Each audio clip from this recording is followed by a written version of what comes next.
আপনারা দেখছেন এবিএন 24 সংবাদ।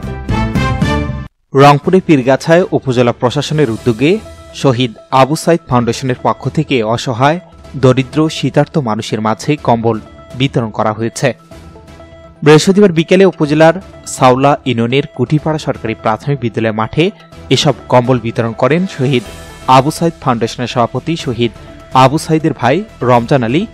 ছাত্র প্রতিনিধি রিমন ইসলামের সঞ্চালনায় এ সময় উপস্থিত ছিলেন উপজেলা নির্বাহী কর্মকর্তা নাজমুল হক সুমন, পীরগাছা থানার অফিসার ইনচার্জ নুরে আলম সিদ্দিকী, চেয়ারম্যান নজির হোসেন, বজলুর রশিদ মুকুল, কুঠিপাড়া সরকারি প্রাথমিক বিদ্যালয়ের প্রধান শিক্ষক সাদেকুল ইসলাম, শহীদ আবু সাইদের সহপাঠী শামসুজ্জামান সুমন ও ডাক্তার একরামুল ইসলাম, ছাত্র প্রতিনিধি শাকিল আহমেদ, রেজন হোসেন, সাজ্জাদ হোসেন সহ আরও অনেকে। অনুষ্ঠানে সাউলা ইউনিয়নের বিভিন্ন চরাঞ্চলের ২৫০ শতাধিক শীতার্ত মানুষের মাঝে কম্বল বিতরণ করা হয়। Shahinur Rahman, news desk, ABN 24। Alam Sar Palace, এখানে TV, fridge, rod, cement, shallow machine ও পাওয়ার টিলার সহজ কিস্তিতে বিক্রি করা হয়।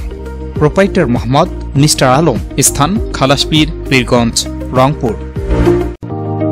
ইজি বাই ইলেকট্রনিক্স, এখানে খুচরা ও পাইকারি এবং সহজ কিস্তিতে সিঙ্গার, যমুনা ও অল্টারনেটিভ ফ্রিজ সহ সকল পণ্য বিক্রি করা হয়।